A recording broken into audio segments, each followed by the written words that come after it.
Não é verdade universalmente reconhecida que uma mulher em posse de um marido infiel deva encontrar-se destituída de toda fortuna e dignidade. Mas tal máxima parecia aplicar-se perfeitamente à minha situação naquela manhã de terça-feira, quando acordei com o aroma inusitado de café fresco invadindo o quarto. Permita-me esclarecer, caro leitor, que em 12 anos de matrimônio com Eduardo Henrique Tavares da Silva, jamais, em circunstância alguma, fui presenteada com café na cama. Meu esposo era daqueles homens que consideravam o ato de levantar-se antes do meio-dia uma afronta pessoal aos desígnios da natureza, e que julgavam qualquer demonstração de afeto matinal como desperdício de energia que poderia ser melhor empregada em seus intermináveis jogos no celular.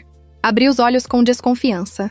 Ali estava ele, Eduardo, trajando o roupão de seda que eu lhe presenteara no último Natal, e que ele jamais usara, equilibrando uma bandeja com xícara fumegante, torradas perfeitamente douradas e até mesmo uma rosinha vermelha num copinho improvisado. O sorriso que estampava seu rosto tinha algo de artificial, como aqueles sorrisos que as pessoas ensaiam diante do espelho antes de pedir demissão ou terminar relacionamentos. Conhecia-o suficientemente bem para detectar a falsidade por trás da gentileza. "Bom dia, meu amor", disse ele, com uma doçura tão exagerada que me fez questionar se não estaria ainda dormindo, presa em algum pesadelo bizarro. "Preparei o café do jeito que você gosta." Sentei-me na cama, ajeitando os travesseiros atrás de mim, e aceitei a bandeja com a cautela de quem recebe um presente de cavalos gregos.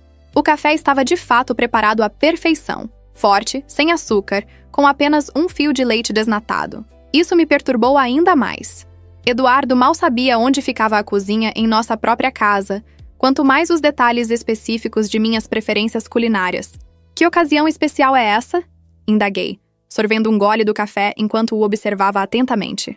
Ele mantinha o sorriso fixo, mas seus olhos desviavam constantemente dos meus, focando ora no criado mudo, ora na janela, ora em qualquer ponto do quarto que não fosse meu rosto.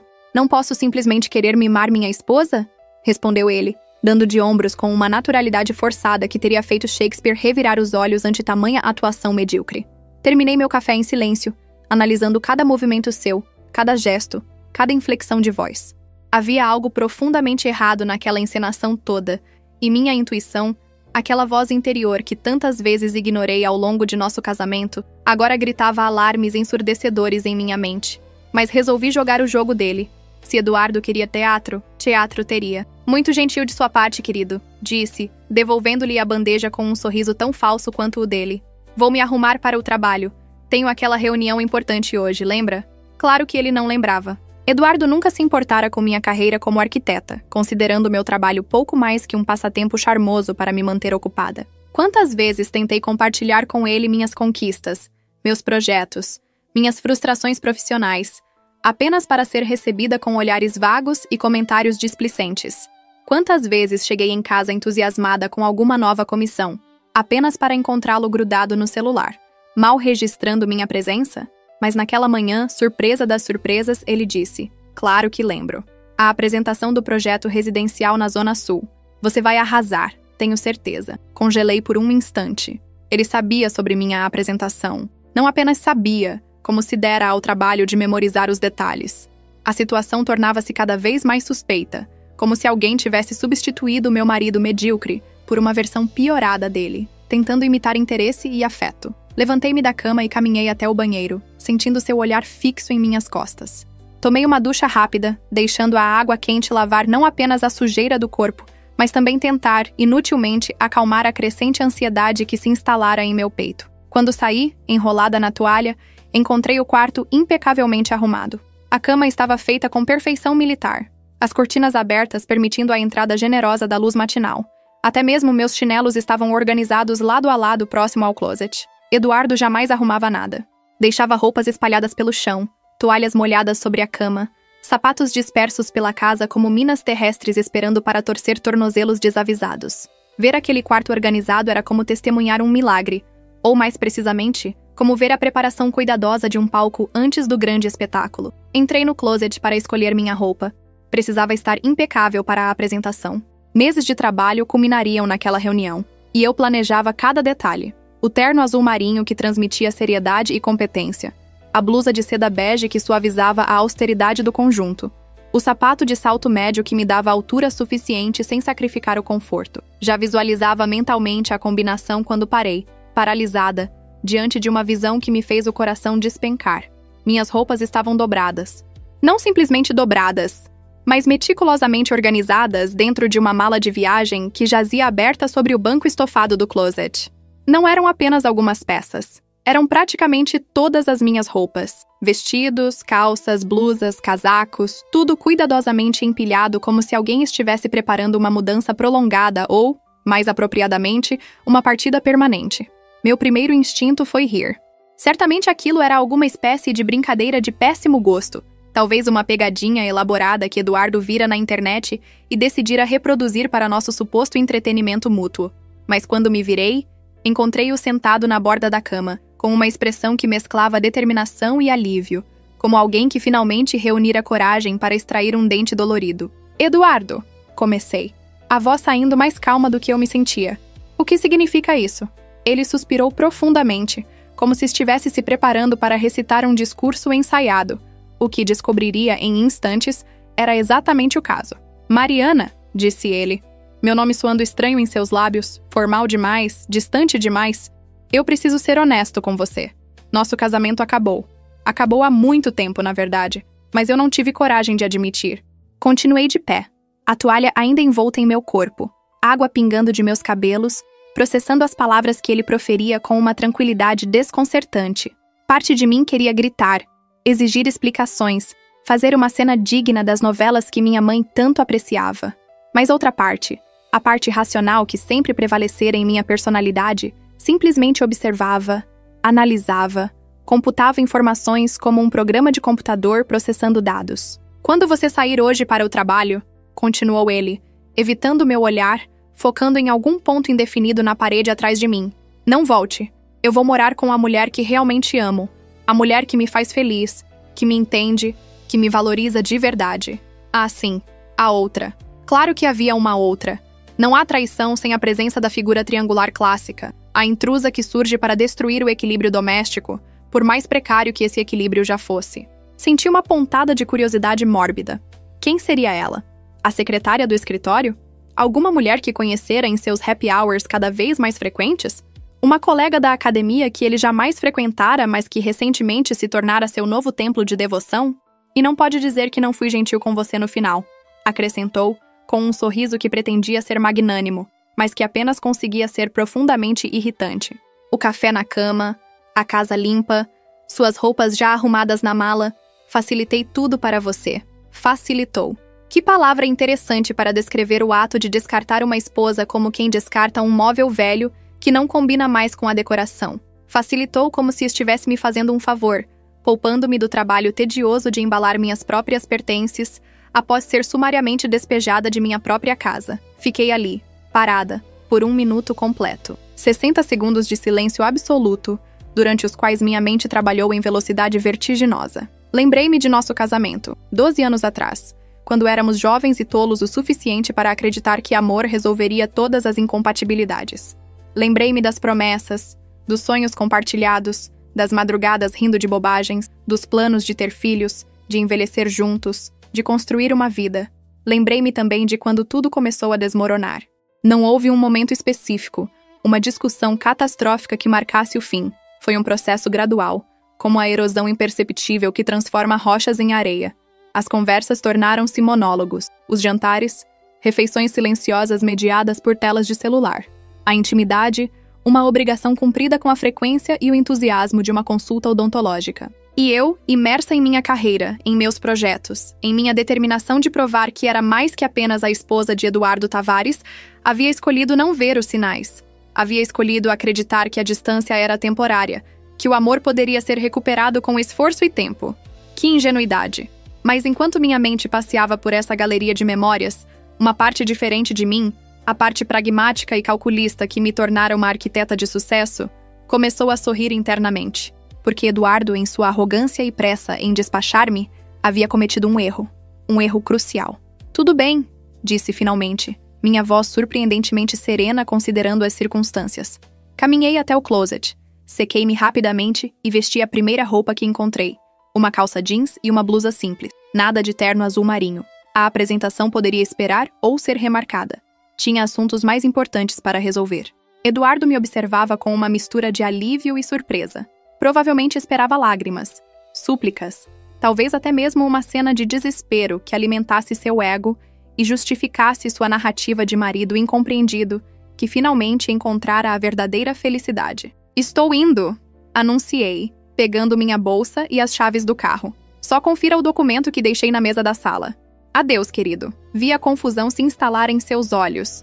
"Documento? Que documento?" Ele não esperava por isso. Seu roteiro cuidadosamente ensaiado não incluía essa reviravolta. Desci as escadas com ele em meu encalço, seus passos apressados denunciando a crescente ansiedade. Sobre a mesa de jantar, exatamente onde eu deixara 3 dias antes, repousava uma pasta azul. Eduardo a pegou com mãos trêmulas, abriu e começou a ler.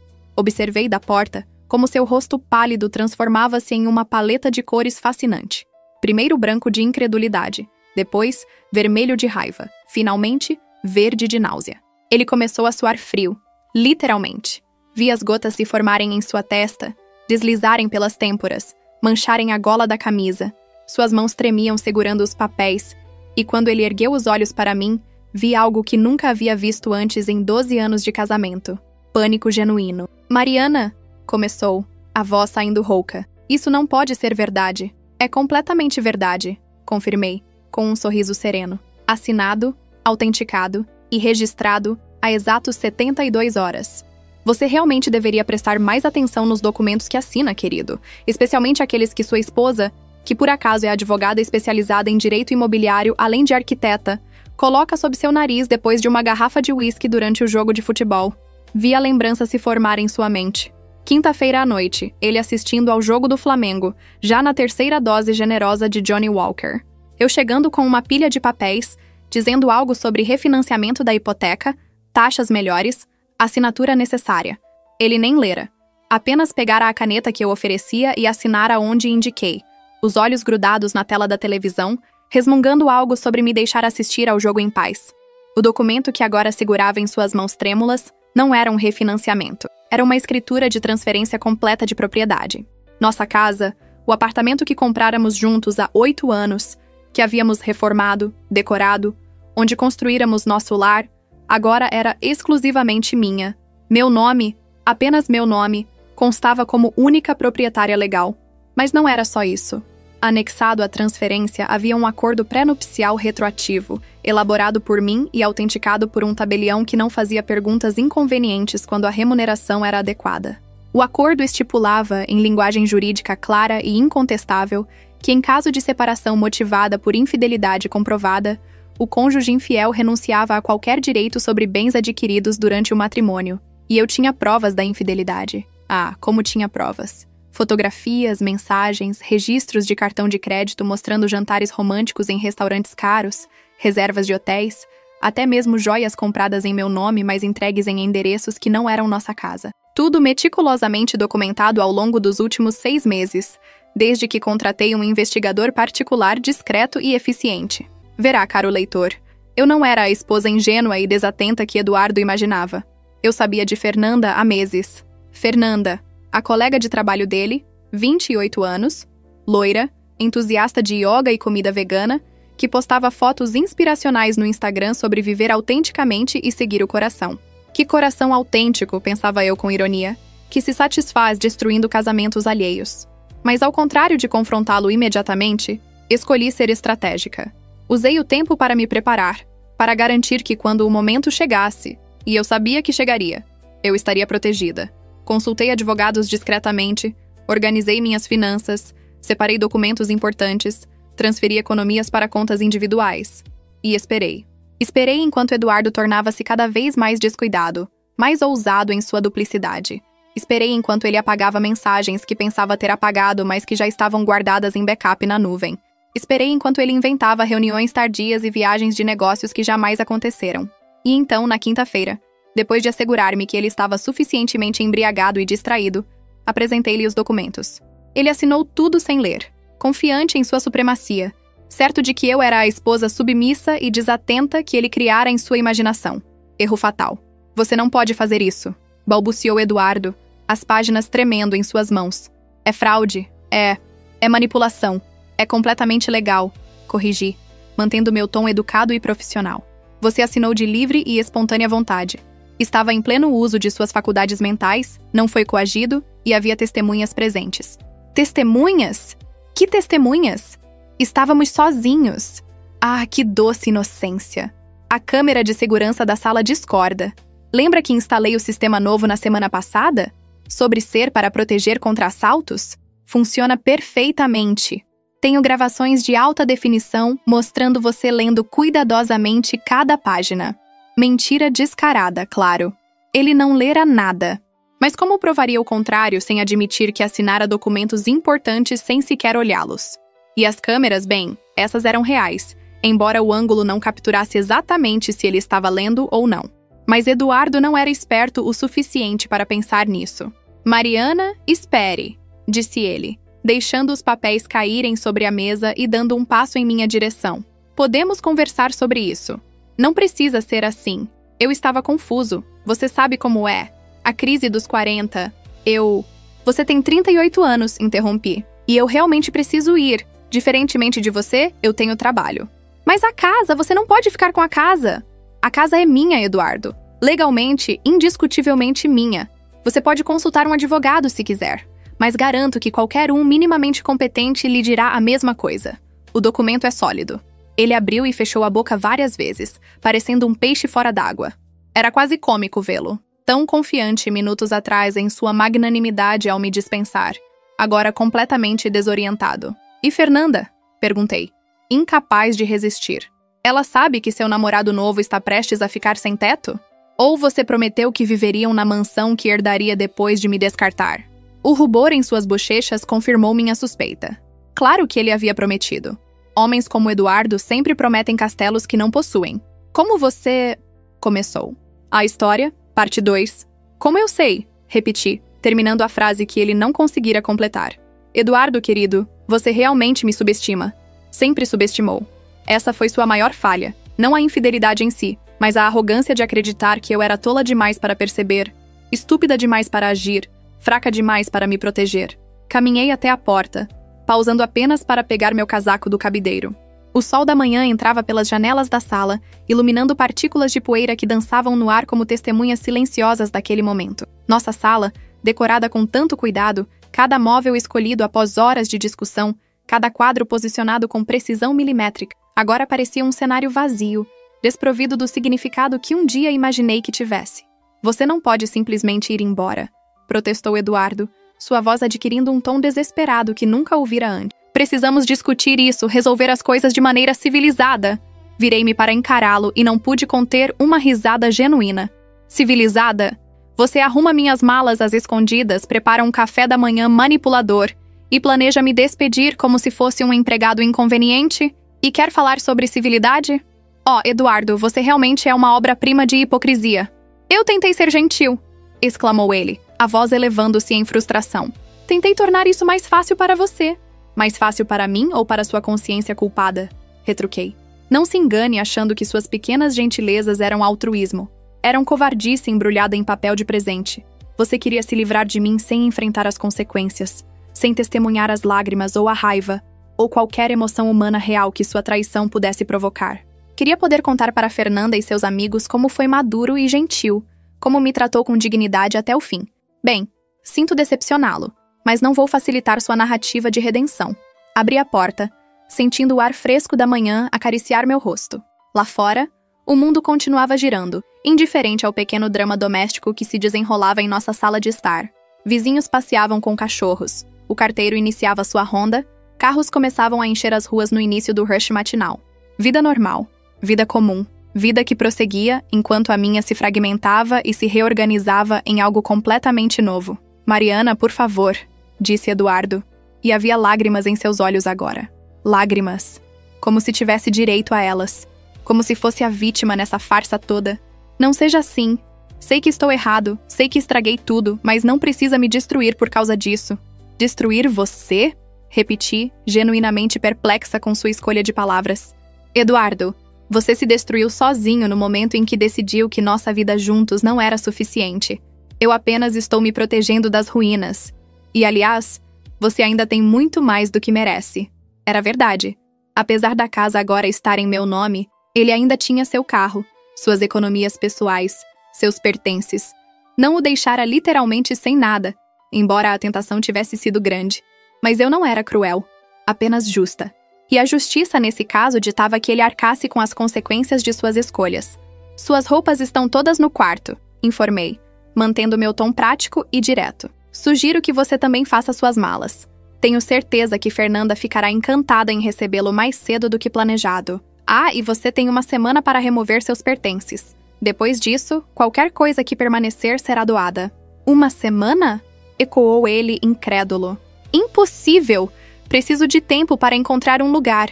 Organizar as coisas. Uma semana é generoso, respondi com frieza, considerando que você me daria 0 dias. Afinal, eu deveria sair para o trabalho e nunca mais voltar, lembra?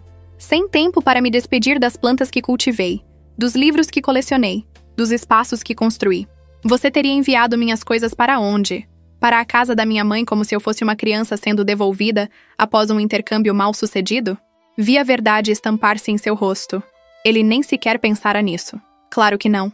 O plano dele era simplesmente me empurrar para fora e lidar com os detalhes depois, se é que lidaria. Provavelmente imaginava que eu ficaria em algum hotel às minhas próprias custas, enquanto ele e Fernanda celebravam em nossa cama, em nossa casa, cercados por minhas coisas. 7 dias, Eduardo, repeti, inflexível. Use-os sabiamente. Saí, fechando a porta atrás de mim com um clique definitivo que pareceu ecoar na manhã quieta. Meu carro estava estacionado na garagem. Meu fiel BMW que comprara com o bônus do projeto comercial de 2 anos atrás. Entrei, ajustei o retrovisor e sentei por um momento em silêncio, mãos no volante, respirando profundamente. Apenas então, na privacidade do meu carro, com a porta da casa firmemente fechada às minhas costas, permiti-me sentir.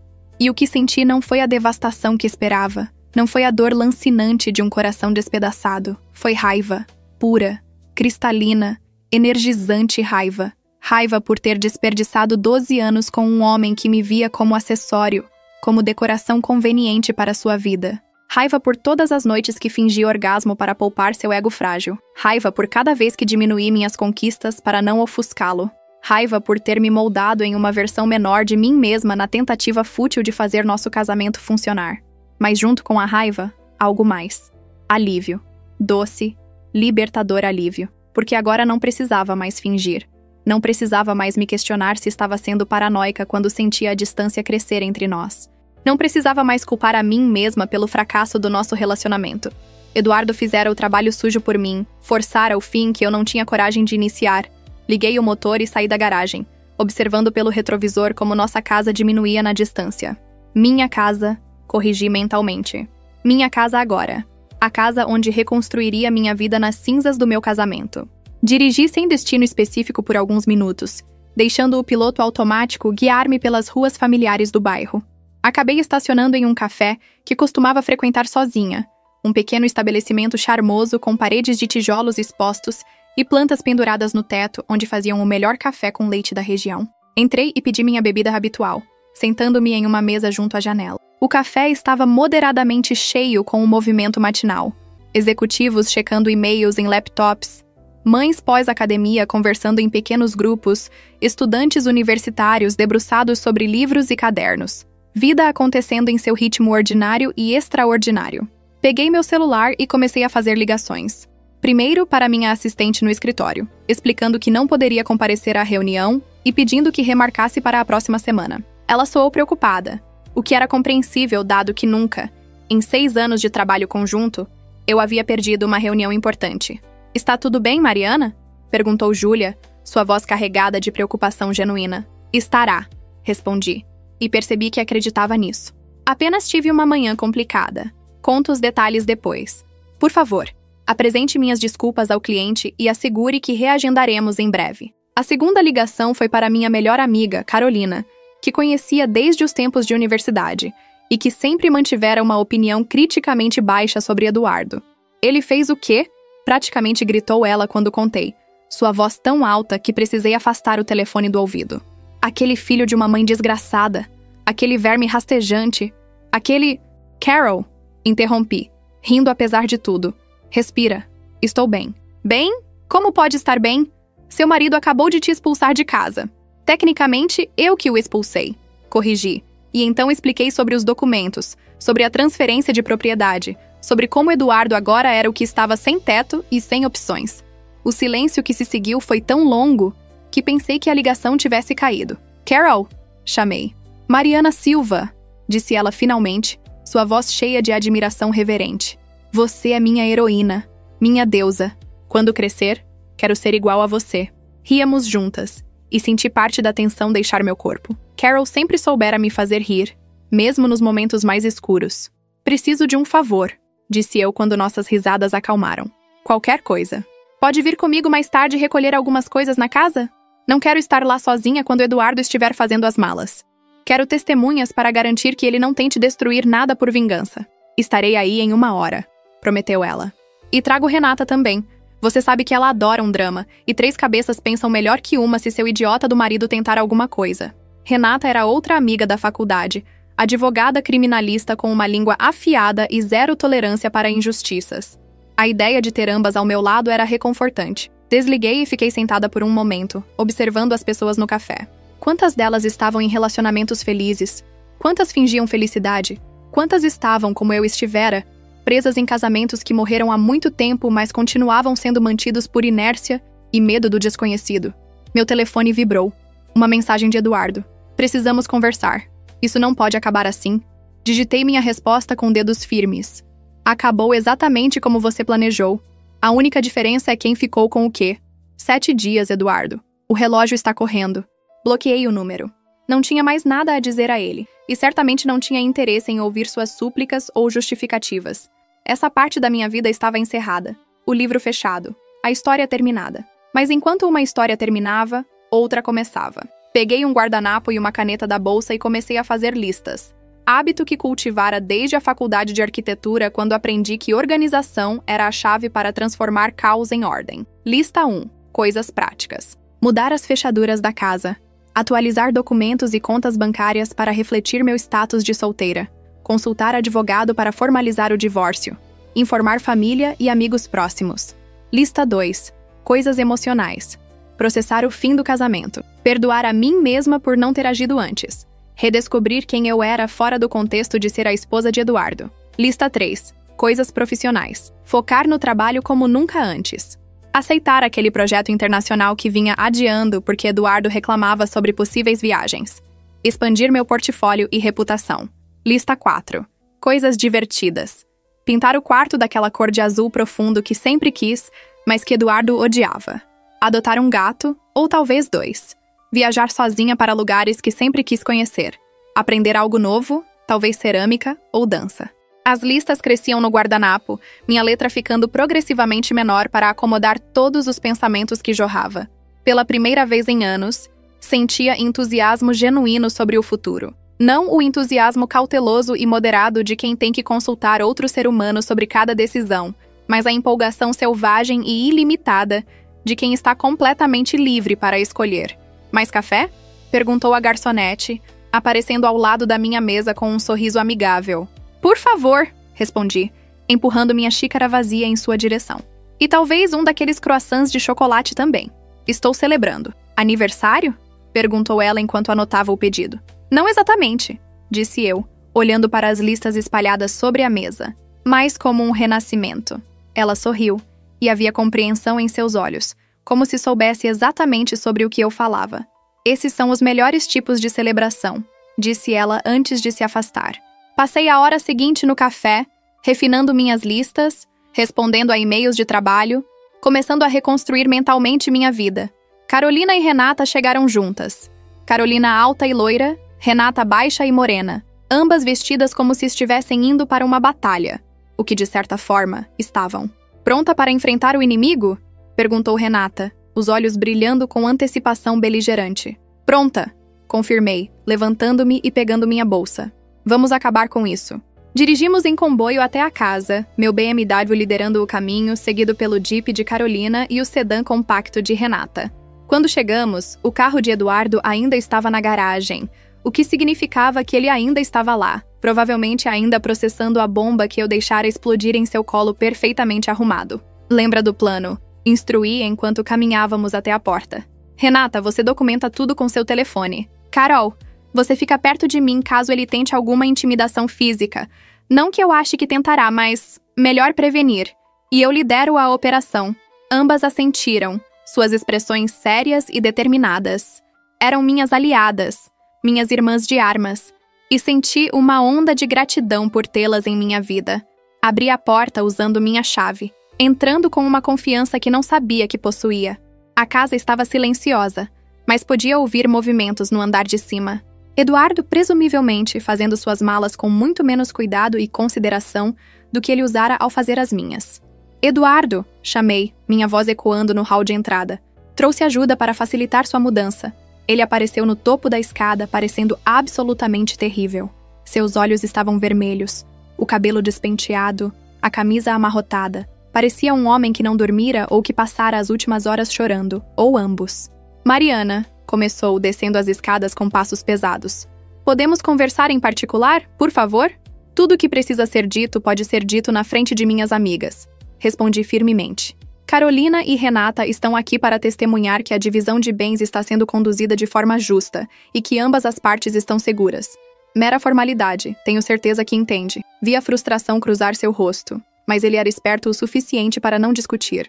Renata já tinha seu telefone em mãos, filmando discretamente, e Carolina posicionara-se ligeiramente à frente de mim em uma postura protetora que teria sido cômica em outras circunstâncias. Quanto você já embalou? Perguntei, mantendo meu tom profissional como se estivéssemos discutindo um projeto de trabalho e não o desmembramento de uma vida compartilhada. Algumas caixas, murmurou ele, evitando meu olhar.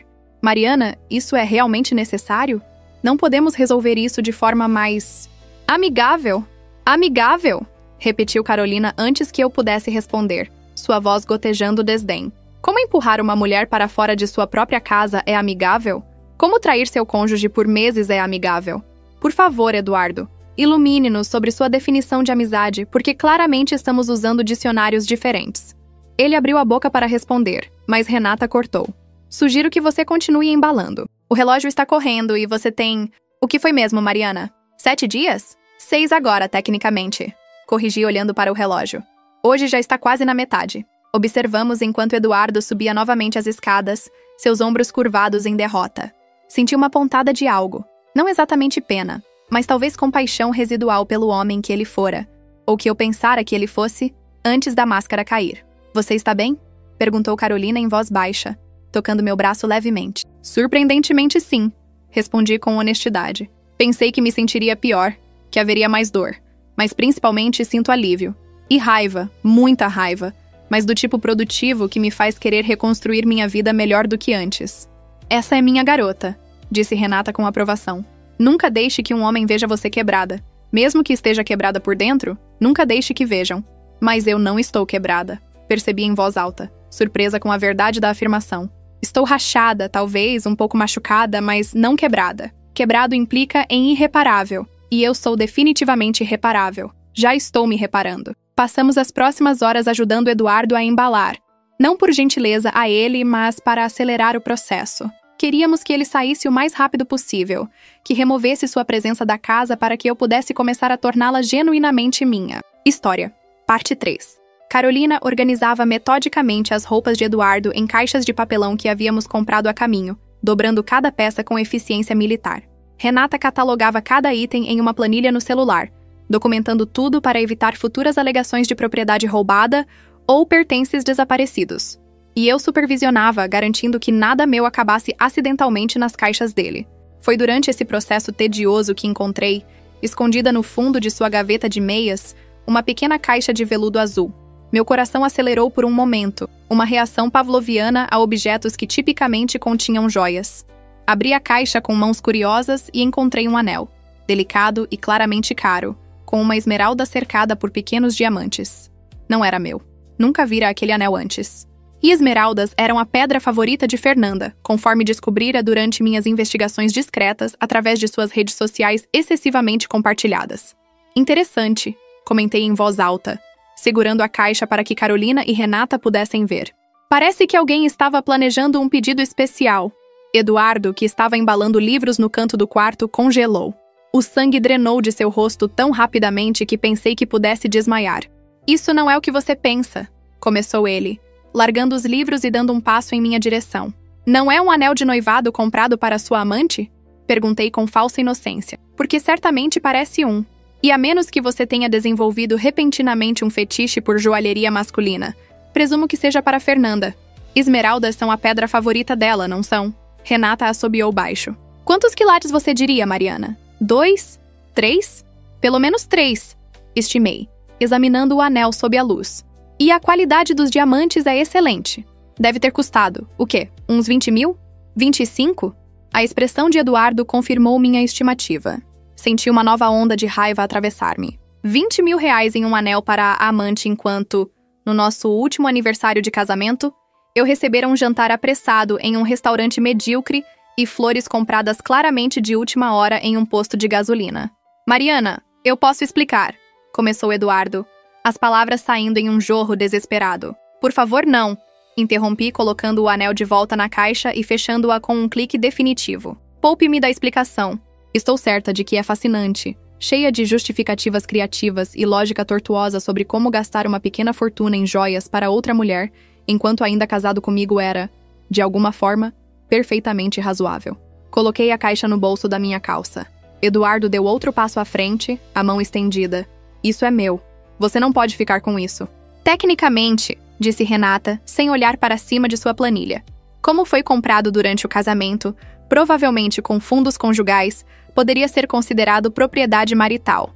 E dado o acordo pré-nupcial que você assinou tão diligentemente, bem, os detalhes legais ficam interessantes. Não era verdade, claro. O anel era dele, comprado para outra pessoa. E eu não tinha direito legal a ele. Mas Eduardo não sabia disso. E ver o pânico em seus olhos era deliciosamente satisfatório. Relaxe, Eduardo, disse eu após deixá-lo sofrer por alguns segundos. Não quero seu anel patético. Pode ficar com ele e dar para Fernanda fazer o que quiser. Só estava provando um ponto. Joguei a caixa em sua direção. Ele a pegou desajeitadamente, apertando-a contra o peito como se fosse o objeto mais precioso do mundo. Talvez fosse para ele. Afinal, representava seu futuro imaginado, sua vida nova e emocionante com uma mulher mais jovem que provavelmente o descartaria, assim que percebesse que ele não era o príncipe encantado que fingia ser. Quanto tempo? Perguntei de repente, a curiosidade superando minha determinação de não me importar. Quanto tempo você planejava isso? A traição, a expulsão, a vida nova com Fernanda? Ele olhou para o chão, incapaz de enfrentar meu olhar. 6 meses, murmurou. Talvez 7. 7 meses. Quase metade de um ano vivendo uma mentira, compartilhando nossa cama, jantando em nossa mesa, fingindo que éramos um casal enquanto planejava meticulosamente meu descarte.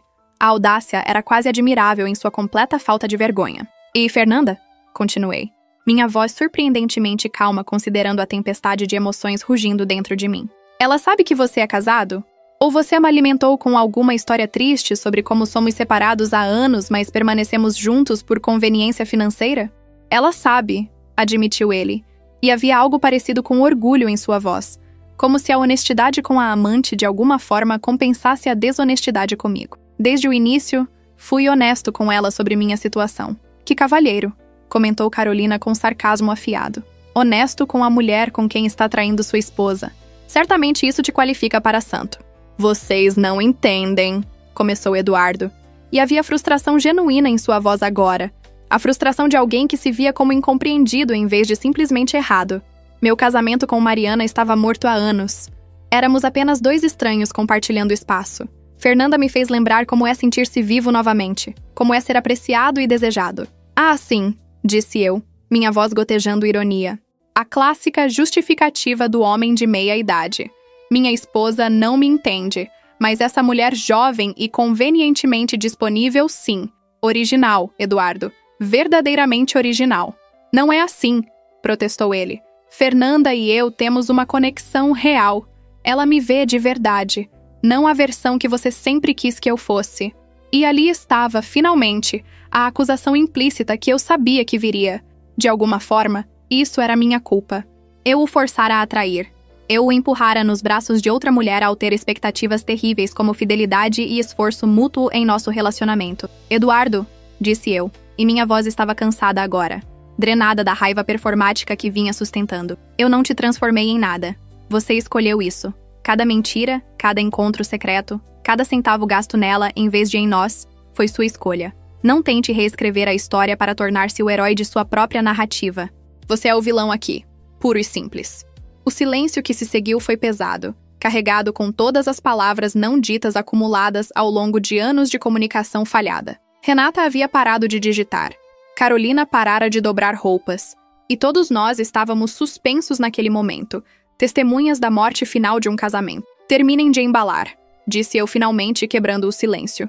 Quero isso acabado hoje. Você pode voltar pelos móveis e itens maiores durante a semana, mas suas roupas e pertences pessoais saem hoje. Trabalhamos em silêncio após isso, o único som sendo o farfalhar de roupas, o ranger de caixas, o ocasional suspiro de esforço. Era surreal, essa desconstrução metódica de uma vida compartilhada, reduzindo anos de história a pilhas de caixas rotuladas com marcador preto. Encontrei coisas que havia esquecido, camisas que eu dera a ele em aniversários passados, agora amarrotadas no fundo do armário, livros que compráramos juntos em viagens, suas páginas amareladas e nunca lidas, fotografias de quando éramos jovens e apaixonados, ou pelo menos acreditávamos que estávamos apaixonados, sorrindo para a câmera sem saber que décadas depois estaríamos aqui, dividindo não memórias, mas propriedades. O que fazemos com as fotos? Perguntou Carolina, segurando um álbum de casamento encadernado em couro branco. Olhei para o álbum, lembrando do dia que representava. Fora um casamento pequeno, mas bonito. Apenas família e amigos próximos no jardim da casa dos meus pais. Eu usara o vestido de noiva da minha avó, alterado para servir em mim, e Eduardo estava devastadoramente bonito em seu terno azul marinho. Havíamos escrito nossos próprios votos, promessas que agora soavam como piadas cruéis. Podem ficar comigo, mas decidi. Não as quero expostas, mas também não quero destruí-las. Foram reais no momento, mesmo que não tenham durado. E talvez, algum dia, consiga olhá-las sem sentir essa mistura de raiva e tristeza. Continuamos embalando.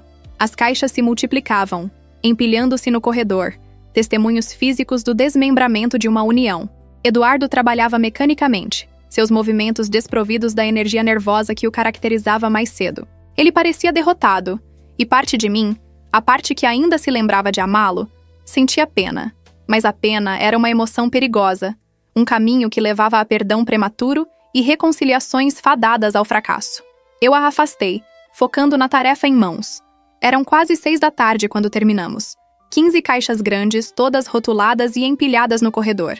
Carolina trouxera seu Jeep especificamente porque tinha espaço de carga, e começamos a transferir as caixas do corredor para o veículo. Para onde vão? Perguntei a Eduardo enquanto ele carregava a última caixa. Para a casa de Fernanda, temporariamente, respondeu ele, não encontrando meu olhar. Ela tem um apartamento de 2 quartos no Leblon. Vou ficar lá enquanto procuramos algo maior. Leblon. Claro, um dos bairros mais caros da cidade. Fernanda claramente vinha de dinheiro, o que explicava como Eduardo, com seu salário medíocre como gerente de vendas, conseguira sustentá-la com jantares caros e joias de 20 mil reais. Ela provavelmente pagava a maior parte das despesas deles, tornando Eduardo não apenas um marido infiel, mas também um gigolô de meio período. Conveniente, comentei secamente. Fico feliz que tenha um lugar para ir. Teria sido tremendamente inconveniente se você se encontrasse sem teto, após planejar me deixar sem teto. Ele finalmente me olhou, e havia algo em seus olhos que poderia ter sido remorso. Mariana, eu sinto muito. Não por Fernanda, não por me apaixonar por outra pessoa, mas pela forma como lidei com isso. Você merecia melhor. Merecia, concordei. Mas não de você. Nunca de você. Porque você não é capaz de melhor, Eduardo. Você é fundamentalmente egoísta. Fundamentalmente incapaz de colocar outra pessoa antes de si mesmo. Fernanda descobrirá isso eventualmente. Provavelmente quando alguém mais jovem e mais emocionante aparecer, e você repetir esse mesmo ciclo com ela. Não é assim, protestou ele, mas sem muita convicção. Continue dizendo isso até acreditar, disse eu, caminhando em direção à porta. Agora saia. Volte durante a semana para seus móveis. Mas ligue antes. Não quero surpresas. Observamos do pórtico enquanto ele entrava em seu carro. Um sedã importado que insistira em comprar apesar de minhas objeções sobre o custo. Ele deu partida. Hesitou por um momento como se fosse dizer algo mais. Então dirigiu para fora da garagem e desceu a rua. Assim que seu carro virou a esquina e desapareceu de vista, senti meus joelhos fraquejarem. Carolina me pegou, sustentando-me enquanto eu deixava escapar um soluço que vinha reprimindo durante horas. Está tudo bem, murmurou ela, me guiando de volta para dentro de casa. Deixa sair, você foi forte demais por tempo demais. E eu chorei. Chorei no sofá da sala enquanto Carolina segurava minha mão e Renata preparava chá na cozinha. Chorei pela morte do meu casamento, pelos anos desperdiçados, pela versão de mim mesma que sacrificara tanto na tentativa de fazer algo funcionar que estava destinado ao fracasso desde o início. Mas também chorei de alívio. Alívio porque acabou, porque não precisaria mais fingir, porque poderia finalmente começar a curar e reconstruir. Quanto tempo você sabia? Perguntou Renata quando minhas lágrimas finalmente cessaram, me entregando uma xícara de chá de camomila. Sobre Fernanda? 6 meses, admiti, sorvendo o chá quente. Contratei um investigador particular depois que notei mudanças no comportamento dele. Reunir provas levou tempo. E os documentos? Perguntou Carolina. A transferência de propriedade e o acordo pré-nupcial retroativo? Trabalhei nisso discretamente pelos últimos 3 meses.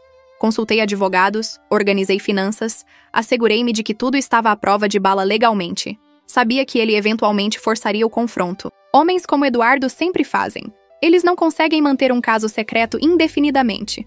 A culpa ou o desejo de legitimizar o relacionamento novo eventualmente vence. Você é brilhante, declarou Renata com admiração. Seriamente, absolutamente brilhante. Sou sobrevivente, corrigi. Há uma diferença. Ficamos lá, as 3 no sofá, bebendo chá e conversando em voz baixa enquanto a noite caía lá fora. Falamos sobre o futuro, sobre planos e possibilidades. Carolina sugeriu uma viagem, só nós 3. Talvez para algum lugar tropical onde poderíamos beber coquetéis e esquecer homens inúteis. Renata propôs uma festa de divórcio, uma celebração adequada da minha libertação. Eu apenas ouvia, deixando suas vozes me lavarem como uma maré reconfortante. Tinha amigas maravilhosas, uma carreira de sucesso, uma casa que era totalmente minha. Não estava bem, não ainda, mas estaria. Eventualmente. Fico aqui hoje à noite, anunciou Carolina quando o relógio marcou 10 da noite. Não estou te deixando sozinha. Eu também, acrescentou Renata. Teremos uma festa do pijama como nos velhos tempos. Posso fazer pipoca e podemos assistir aqueles filmes terríveis de romance que você secretamente adora. Sorri, grata por tê-las. Não secretamente. Amo abertamente filmes de romance terríveis. E sim, por favor, fiquem. Não quero estar sozinha esta noite. Renata foi buscar mantimentos enquanto Carolina e eu mudávamos os lençóis da cama de hóspedes e preparávamos a casa para a nossa festa improvisada. Encontrei-me evitando o quarto principal, o quarto que compartilhara com Eduardo por tantos anos. Ainda cheirava a ele, ainda continha vestígios de sua presença, e não estava pronta para enfrentar isso. Quando Renata voltou, carregada com sacolas de supermercado cheias de junk food e vinho, nos instalamos na sala. Escolhemos Orgulho e Preconceito, a versão de 2005 que assistíramos juntas incontáveis vezes, e nos acomodamos sob cobertores com taças de vinho e tigelas de pipoca. Enquanto assistíamos Elizabeth Bennet navegar suas próprias complicações românticas, senti uma estranha sensação de paz se instalar sobre mim. Minha vida estava em pedaços, sim, mas pedaços poderiam ser reorganizados, reconstruídos em algo novo e potencialmente melhor. Para recomeços, brindou Carolina, erguendo sua taça. Para recomeços, ecoamos Renata e eu, nossas taças se encontrando com um toque suave. Bebemos juntas, 3 mulheres em diferentes estágios de suas vidas, mas unidas em amizade e apoio mútuo. E pela primeira vez desde aquela manhã surreal, quando acordei com café na cama e a notícia de que meu casamento acabara, senti esperança. Na manhã seguinte, acordei no sofá, coberta com um cobertor que não me lembrava de pegar. Carolina estava adormecida na poltrona, Renata esparramada no chão sobre almofadas. A televisão ainda estava ligada, exibindo o menu do DVD em loop. Levantei-me cuidadosamente para não acordá-las e fui até a cozinha fazer café. A casa estava silenciosa, a quietude da manhã cedo que sempre amara. Enquanto a cafeteira gorgolejava, olhei pela janela para o jardim dos fundos. Havia tanto trabalho a fazer. O jardim estava negligenciado, as plantas precisando de atenção que não recebiam há meses. A varanda precisava de nova pintura. A cerca do fundo estava solta em um canto. Todos os projetos que vinha adiando, parcialmente por falta de tempo, parcialmente porque Eduardo reclamava de qualquer despesa que não beneficiasse diretamente a ele. Mas agora, realizei com um sorriso crescente, poderia fazer o que quisesse. Poderia contratar jardineiros, pintores, carpinteiros. Poderia renovar a cozinha da maneira que sempre sonhara. Poderia transformar o escritório de Eduardo em um estúdio de arte. Algo que sempre quis, mas nunca tive espaço. História. Parte 4. O café estava pronto quando Carolina apareceu na cozinha, os cabelos em desordem e os olhos ainda pesados de sono. "Que horas são?" murmurou esfregando o rosto. 6:30, respondi, servindo-lhe uma xícara. "Desculpe se te acordei." "Não acordou, minha bexiga acordou", disse ela com um sorriso sonolento, aceitando o café gratamente. "Como você está se sentindo?" Era uma pergunta simples, mas cuja resposta era surpreendentemente complexa. Como eu estava me sentindo? Havia camadas sobre camadas de emoções competindo por atenção. Raiva residual, tristeza persistente, alívio crescente e algo mais. Algo que levou um momento para identificar como excitação. "Estranhamente bem", admiti finalmente. "Quer dizer, ainda dói. Claro que dói. 12 anos não desaparecem apenas porque eu quero. Mas também sinto como se tivesse acordado de um sono longo. Como se finalmente pudesse respirar completamente pela primeira vez em anos." Carolina assentiu, compreensão nos olhos. Ela mesma passara por um divórcio difícil 5 anos atrás. Sabia exatamente do que eu falava. "Essa sensação vai crescer", prometeu. "No começo, você vai oscilar entre alívio e pânico. Alguns dias vai acordar entusiasmada com as possibilidades. Outros dias vai se perguntar se cometeu um erro terrível. Mas eventualmente os dias bons começam a superar os ruins, e você percebe que está genuinamente feliz pela primeira vez em muito tempo." "Quanto tempo?" perguntei. "Quanto tempo até que eu esteja bem de verdade?" Ela deu de ombros. "Difícil dizer. Para mim foram uns 6 meses até parar de pensar nele todos os dias. 1 ano até parar de me sentir culpada. 2 anos até conseguir olhar fotos antigas sem sentir aquela pontada no peito. Todo mundo é diferente." Renata surgiu na porta da cozinha, ainda em seu pijama emprestado, o cabelo espetado em ângulos impossíveis. "Alguém disse café?" perguntou com a voz rouca. Servi uma terceira xícara e nos sentamos juntas à mesa da cozinha, mesa que comprara em um mercado de antiguidades 3 anos atrás sobre os protestos de Eduardo, que achava muito rústica. Agora, olhando para a madeira desgastada e os nós característicos, amava-a ainda mais. Era minha, escolhida por mim, mantida apesar das objeções dele. "Então", começou Renata após alguns goles de café, "qual é o plano para hoje?" "Trabalho", respondi com firmeza. "Preciso voltar à normalidade o mais rápido possível. Tenho aquela apresentação para remarcar, e não posso deixar que isso atrapalhe minha carreira." "Tem certeza que está pronta?" perguntou Carolina com preocupação. "Não há vergonha em tirar alguns dias para processar tudo. Se eu ficar sentada aqui pensando sobre isso, vou enlouquecer", admiti. "Preciso me manter ocupada, focada. O trabalho sempre foi meu refúgio, minha âncora. Agora mais do que nunca." Elas trocaram olhares, aquela comunicação silenciosa que amigas antigas desenvolvem. Então assentiram em uníssono. "Então vamos começar", declarou Renata. "Carol, você ajuda Mariana a se arrumar e se preparar psicologicamente para voltar ao mundo. Eu vou fazer um café da manhã decente. Não se pode conquistar o mundo com o estômago vazio." Enquanto Renata revistava minha cozinha em busca de ingredientes, Carolina me acompanhou até o quarto. Paramos juntas na porta, olhando para a cama que ainda estava desmanchada de quando Eduardo dormira ali pela última vez. "Vamos mudar tudo", disse ela decisivamente. "Novos lençóis, nova disposição dos móveis, talvez até pintar. Transformar isso em seu espaço, não o espaço de vocês." "Boa ideia", concordei, já visualizando as mudanças. Sempre quis aquela cor de azul petróleo nas paredes. "E talvez mudar a cama para perto da janela onde pega o sol da manhã." "Vamos fazer isso hoje à noite", prometeu Carolina. "Mas primeiro, trabalho. Mostre ao mundo que Mariana Silva não foi derrubada por um homem medíocre." Escolhi minha roupa com cuidado. O terno azul marinho que originalmente planejara usar na apresentação cancelada, complementado com uma blusa de seda vermelha em vez da bege. Vermelho para poder, vermelho para confiança, vermelho para dizer ao mundo que eu estava aqui e não seria ignorada. Maquiei-me com mais cuidado do que o habitual, cobrindo os sinais de uma noite mal dormida, definindo meus olhos para parecerem alertas e focados. Quando terminei, a mulher no espelho parecia competente, profissional, completamente no controle. Ninguém olhando para ela adivinharia que seu mundo implodira há menos de 24 horas. O café da manhã que Renata preparou era digno de um restaurante. Ovos mexidos perfeitos, bacon crocante, torradas com manteiga, frutas frescas. Comemos juntas, conversando sobre assuntos triviais, deliberadamente evitando o elefante na sala que era meu casamento destruído. Vocês não precisam ficar comigo, disse eventualmente. Sei que têm suas próprias vidas, seus próprios trabalhos. Tenho consultas apenas à tarde, disse Carolina, que trabalhava como psicóloga clínica. E já avisei que posso estar atrasada se necessário. Cancelei minha manhã, acrescentou Renata. Os crimes podem esperar um dia. Você não pode. Senti lágrimas queimarem atrás dos meus olhos, mas as mantive afastadas. Chorara suficiente na noite anterior. Hoje era para a força, para avançar. Dirigi até meu escritório com o rádio desligado, apreciando o silêncio, usando o tempo para organizar meus pensamentos. Precisava ligar para o cliente e reagendar a apresentação.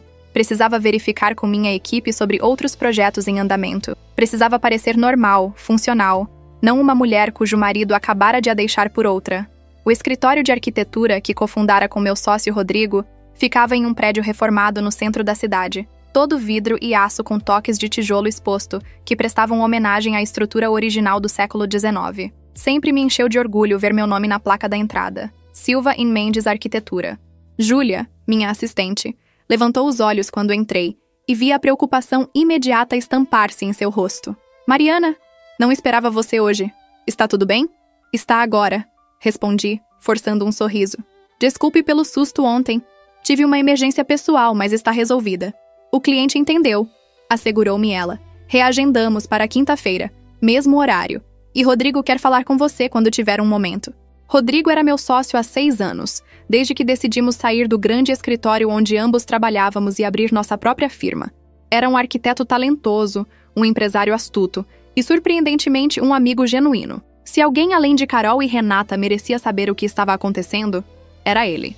Encontrei-o em seu escritório, debruçado sobre plantas para um projeto comercial que estávamos desenvolvendo. Ele ergueu os olhos quando bati na porta, e seu sorriso usual desapareceu quando viu minha expressão.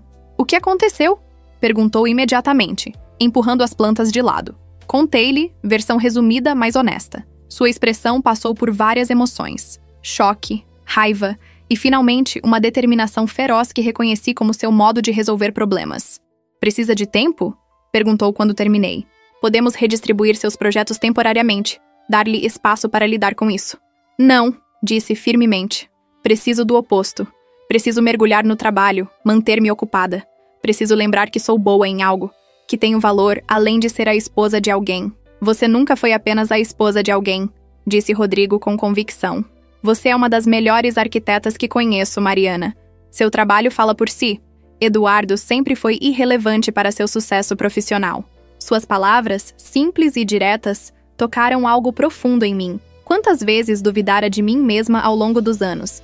Quantas vezes permitira que os comentários desdenhosos de Eduardo sobre meu trabalho minassem minha confiança? Ele sempre tratara minha carreira como hobby charmoso, algo que eu fazia para me manter ocupada em vez do trabalho sério e importante que era. Obrigada, disse, minha voz mais emocionada do que pretendia.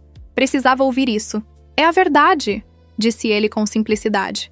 E se precisar de qualquer coisa legal ou outra, avise. Minha prima é advogada de família, uma das melhores.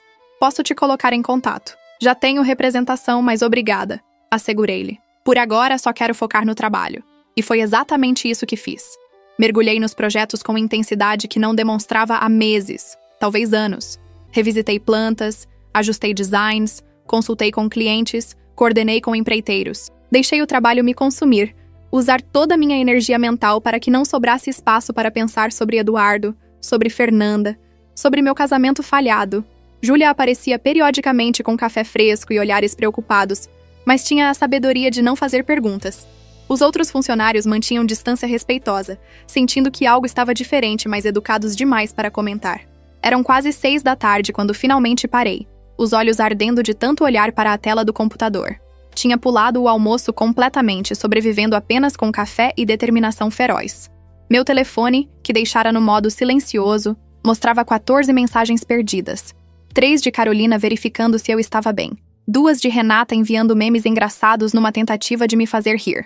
1 da minha mãe, perguntando se iria jantar no domingo como de costume. E 8 de Eduardo. Olhei para elas por um longo momento, o dedo pairando sobre o botão de deletar. Eventualmente, a curiosidade venceu. Abri as mensagens. Mariana, podemos conversar? Por favor, não me ignore. Sei que você está com raiva, mas precisamos discutir os detalhes práticos. Fernanda está chateada com toda essa situação. Ela não assinou para este drama. Essa última me fez rir. Um som áspero e sem humor. Fernanda estava chateada? A pobre coitada não assinou para drama? Que tragédia para ela. As mensagens seguintes continuavam no mesmo tom. Pedidos para conversar misturados com reclamações sobre como eu estava tornando tudo difícil, como se a dificuldade não fosse inteiramente criação dele. A última mensagem, enviada há apenas 20 minutos, era diferente. Preciso pegar algumas coisas amanhã. Às 2 da tarde está bem? Digitei minha resposta com dedos firmes. Não. Sábado, 10 da manhã. Trarei testemunhas novamente. Seja pontual. Sua resposta veio quase imediatamente. Isso é realmente necessário? Não podemos ser civilizados? Civilizado teria sido não trair sua esposa. Digitei de volta. Sábado 10 Ushers, não se atrase. Bloqueei as notificações dele. Se precisasse se comunicar, poderia através de e-mail, onde tudo ficaria documentado. Não mais conversas casuais por mensagem onde coisas poderiam ser mal interpretadas ou negadas mais tarde. Guardei meu trabalho, organizei minha mesa e me preparei para ir embora quando Rodrigo apareceu na porta. Vou te levar para jantar, anunciou. Não é pedido, não é sugestão, é fato. Você precisa comer algo que não seja café.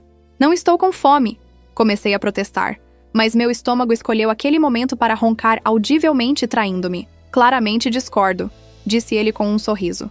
Vamos. Conheço um lugar tranquilo onde não seremos incomodados. Você pode comer em silêncio se quiser. Não precisa conversar. Acabei concordando, principalmente porque a alternativa era voltar para a casa vazia e sentar sozinha com meus pensamentos. E isso soava infinitamente pior do que jantar com um amigo compreensivo. O restaurante que Rodrigo escolheu era de fato tranquilo. Um pequeno italiano em uma rua lateral que eu nunca notara apesar de passar por ali regularmente. O interior era acolhedor sem ser claustrofóbico. Iluminação suave, música baixa, perfeito para conversas íntimas, sem ser ouvido. Pedimos vinho e comida. E pela primeira vez em 24 horas, permiti-me relaxar verdadeiramente. Talvez fosse o vinho. Talvez fosse a companhia fácil de Rodrigo. Ou talvez fosse simplesmente a exaustão finalmente alcançando-me. Mas senti as paredes que construíra ao meu redor durante o dia começarem a desmoronar. Sabe o que é engraçado? Disse após o primeiro copo de vinho. Pensei que me sentiria destruída. Pensava que seria uma dessas mulheres que desmoronam quando seus casamentos acabam, que perdem senso de identidade e propósito. Mas não me sinto assim. Sinto-me liberada. Não é engraçado, disse Rodrigo pensativamente. É natural. Seu casamento estava te sufocando há anos. Qualquer um próximo podia ver. Você se diminuía constantemente. Tornava-se menor para acomodar o ego dele. Agora não precisa mais fazer isso. Era tão óbvio assim? Perguntei genuinamente curiosa. Para quem te conhecia antes dele? Sim. A Mariana que conheci quando começamos a trabalhar juntos era confiante, ousada, pronta para assumir riscos. Nos últimos anos, você se tornou mais cautelosa, sempre verificando, sempre se questionando. Assumi que era maturidade, experiência te ensinando prudência. Agora percebo que era ele, minando sua confiança. Suas palavras ressoaram desconfortavelmente porque eram verdade. Quando Eduardo e eu nos casamos, eu era ambiciosa, sonhadora, pronta para conquistar o mundo. Mas lenta, imperceptivelmente, ele corroera isso. Comentários pequenos aqui e ali. Tem certeza sobre esse projeto? Parece muito ambicioso. Talvez não devesse se candidatar para aquela promoção. Pode não estar pronta. Não quer reconsiderar trabalhar tanto? As pessoas vão pensar que é workaholic. Cada comentário individualmente parecia razoável, até carinhoso, como se ele estivesse apenas preocupado comigo. Mas acumulados ao longo de anos, eles formavam uma narrativa diferente. Você não é boa o suficiente, não é inteligente o suficiente, não é capaz o suficiente. E eu, estúpida e confiante, havia internalizado essa narrativa. Não mais, disse em voz alta uma promessa para mim mesma. Não vou deixar que a voz dele na minha cabeça me limite. Não vou me diminuir nunca mais para fazer um homem se sentir maior. Bom, disse Rodrigo, erguendo sua taça. Para a nova Mariana. Ou melhor, para a verdadeira Mariana. Finalmente livre para brilhar. Brindamos. E o som das taças se encontrando parecia simbolizar algo maior. Uma transição. Um limiar sendo cruzado. A comida chegou e comemos conversando sobre trabalho, sobre projetos futuros, sobre a possibilidade de expandir o escritório. Rodrigo tinha uma proposta. Um projeto internacional. Design de um complexo de resort sustentável em Portugal. Era ambicioso, desafiador, exigiria viagens extensas e dedicação total. Antes você teria recusado, observou ele. Eduardo sempre reclamava quando você viajava.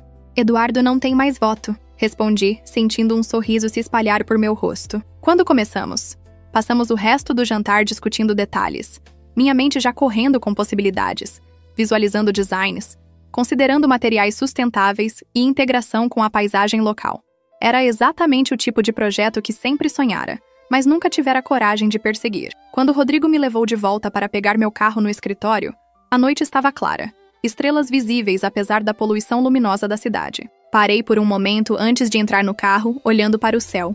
Obrigada, disse a Rodrigo. Por hoje, por jantar, por acreditar em mim quando eu não acreditava em mim mesma. Sempre acreditei, disse ele simplesmente. Só estava esperando você se alcançar. Dirigi para casa com música tocando. Música que eu escolhi, não as estações de rádio esportivas que Eduardo insistia. Cantei junto, desafinada e livre, sem ninguém para me julgar ou pedir para baixar o volume. A casa estava escura quando cheguei, mas não assustadora. Era minha escuridão, meu silêncio, meu espaço. Acendi as luzes, cada interruptor uma afirmação. Eu moro aqui. Isto é meu. Estou segura. Carolina enviara mensagem dizendo que viria no dia seguinte para ajudar a reorganizar o quarto, como prometido. Renata anexara links para lojas de tintas e decoração, já pensando em renovações futuras. Mas hoje à noite, eu estava sozinha. E pela primeira vez em 12 anos, sozinha não significava solitária. Significava livre. História, parte 5. Subi as escadas lentamente, cada degrau uma pequena vitória. Minha casa, minhas escadas, meu ritmo. Parei na porta do quarto principal, respirando fundo antes de entrar. O espaço ainda carregava vestígios de Eduardo, mas eram apenas isso, vestígios. Fantasmas que logo seriam exorcizados. Abri todas as janelas, deixando o ar fresco da noite lavar o ambiente.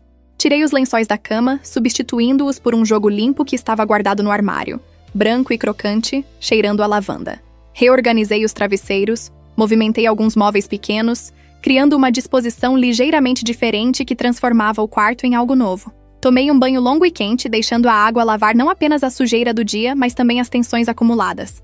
Quando saí, enrolada em meu roupão favorito, senti-me renovada, pronta para enfrentar o que viesse a seguir. Deitei-me na cama recém-arrumada, sozinha pela primeira vez em 12 anos, sem o peso de Eduardo ao meu lado, sem seus roncos suaves, sem o calor de outro corpo ocupando metade do colchão. Era estranho, mas não desconfortável. Era diferente, mas não ruim. Peguei meu telefone e comecei a rolar por mensagens e notificações que ignorara durante o dia. Havia uma mensagem de minha mãe enviada há poucas horas. Querida, seu pai e eu estávamos pensando em você. Está tudo bem? Minha mãe tinha aquela intuição maternal misteriosa que parecia detectar problemas antes mesmo de serem verbalizados. Olhei para a mensagem considerando quanto contar. Eventualmente teria que explicar o divórcio, apresentar a nova realidade de minha vida. Mas não hoje à noite. Hoje à noite, queria apenas existir no momento, sem ter que gerenciar emoções alheias ou responder perguntas bem-intencionadas. Digitei uma resposta simples. Estou bem, mãe. Conversamos no domingo no jantar. Beijos. Ela respondeu quase imediatamente, 3 emojis de coração. Minha mãe, aos 65 anos, abraçara os emojis com entusiasmo desconcertante, usando-os liberalmente em todas as comunicações. Fazia-me sorrir, aquela determinação dela de manter-se relevante e conectada. Coloquei o telefone de lado e olhei para o teto, traçando as sombras criadas pela luz da rua filtrando através das cortinas. Minha mente vagueou, processando os eventos dos últimos 2 dias, tentando organizar o caos em algo compreensível. Pensava que conhecia Eduardo. 12 anos juntos, deveria conhecê-lo melhor que qualquer um, mas a pessoa que arrumara minhas malas, que planejara minha expulsão com café e sorrisos falsos, era um estranho. Ou talvez, pensamento mais perturbador, fosse quem ele sempre fora e eu simplesmente escolhera não ver. Quantos sinais ignorei ao longo dos anos? Quantas pequenas traições perdoei ou racionalizei? A vez que encontrei um brinco que não era meu no carro, e ele disse que devia ser de uma colega que dera carona. As mensagens apagadas que ele explicou como spam, as noites tardias cada vez mais frequentes, os fins de semana de trabalho, que provavelmente eram escapadas românticas com Fernanda. Parte de mim queria sentir-se estúpida por não ver, mas afastei esse pensamento. Não fora estupidez, fora confiança. E confiança não era fraqueza, mesmo quando mal colocada.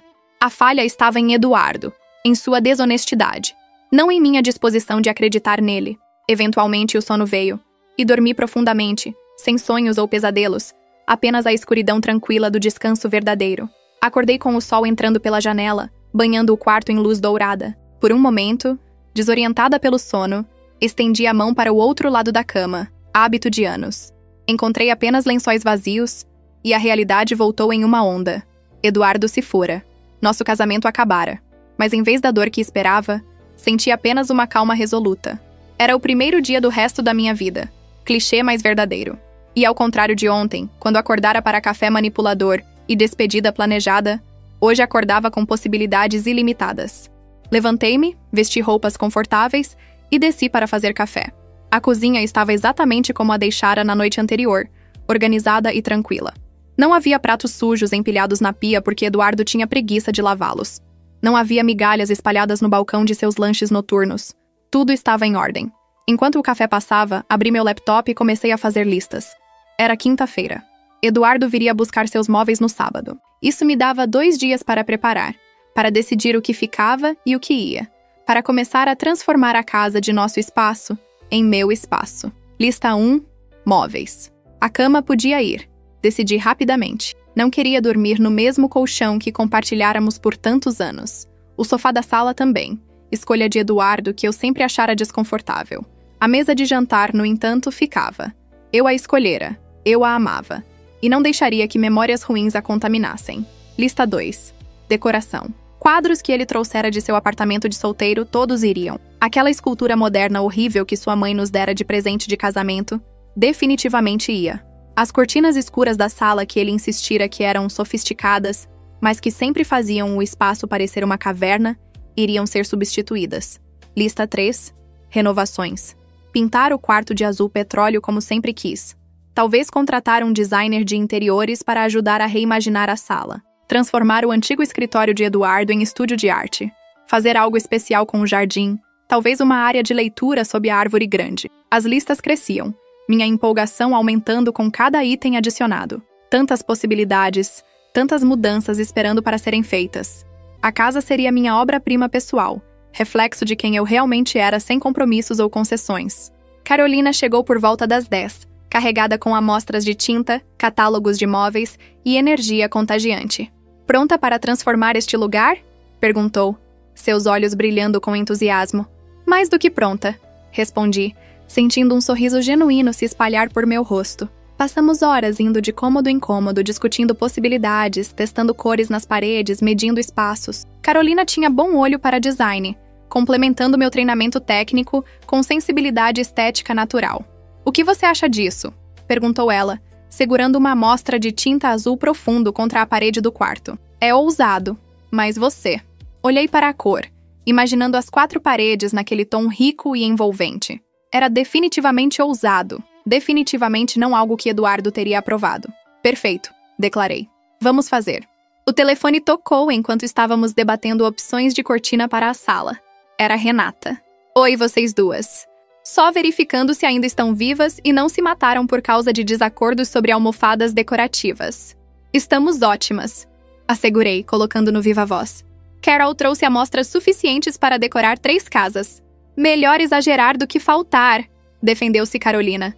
E, aliás, Mariana está adorando todas as minhas sugestões, então claramente tenho razão sobre tudo. Não disse que adorava tudo, corrigi com um sorriso. Disse que estava considerando algumas ideias. A diferença. Detalhes, dispensou Carolina com um aceno de mão. Posso passar aí mais tarde? Perguntou Renata. Trouxe algo que pode interessar. Claro, respondi.